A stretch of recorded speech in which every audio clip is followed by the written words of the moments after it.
Amma ba'd, puji syukur kita panjatkan kehadirat Allah Subhanahu wa Ta'ala karena kita masih diberi rahmat dan inayah sehingga pada kesempatan yang berbahagia ini kita masih bisa bertemu dan berta'aruf dengan Pondok Pesantren Al-Badar DDI Bilalang Parepare yang berlokasi di Kelurahan Lemoe, Kecamatan Bacukiki, Kota Parepare, Provinsi Sulawesi Selatan.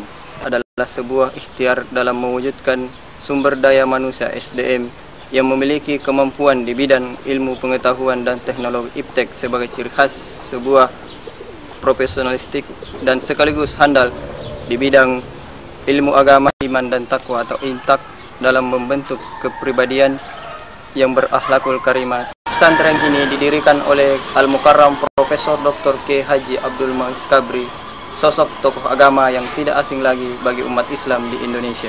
Sebagai tanda awal dimulainya pembangunan Pondok Pesantren Al-Badar DDI Bilalang pada lokasi seluas 40 hektar ini dilakukan pada tanggal 16 Agustus 1996 bertepatan dengan 24 Rabiul Awal 1417 Hijriah oleh Bapak Panglima Kodam 7 Wirabuana Mayor Jenderal TNI Haji Sulatin, tepat pada lokasi Masjid Al-Badar sekarang ini. Uraian Bapak Al-Mukarram pimpinan Pondok Pesantren Al-Badar DDI Bilalang. Assalamualaikum warahmatullahi wabarakatuh.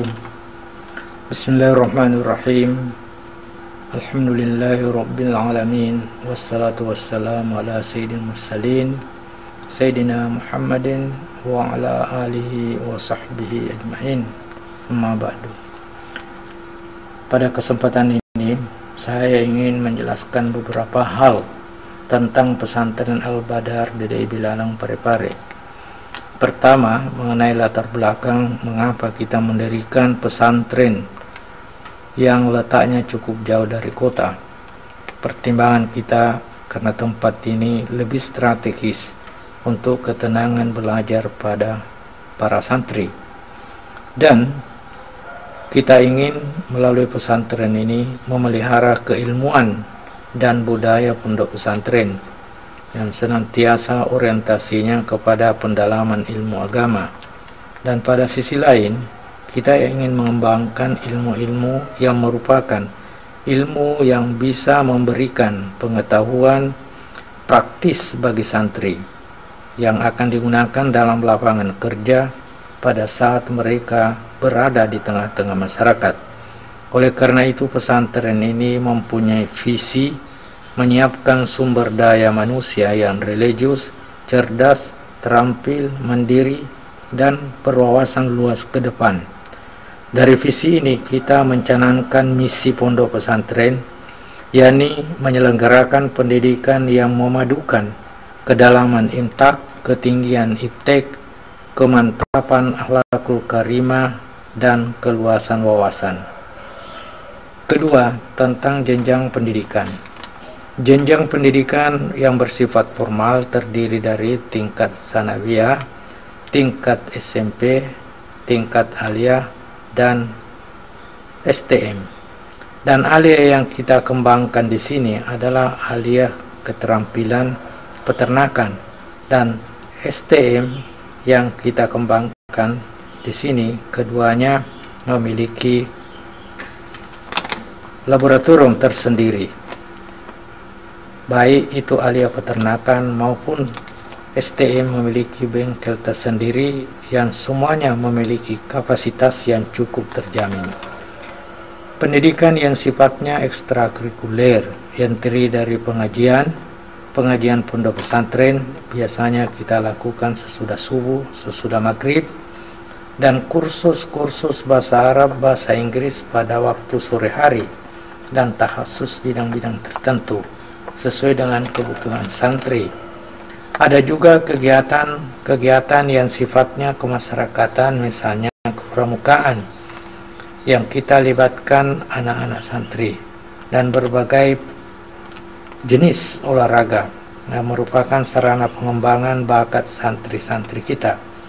Dan untuk diterjunkan ke masyarakat sebagai seorang santri dalam kapasitas tidak membedakan yang dari STM, dari Aliyah, dari SMP dan Sanawiyah.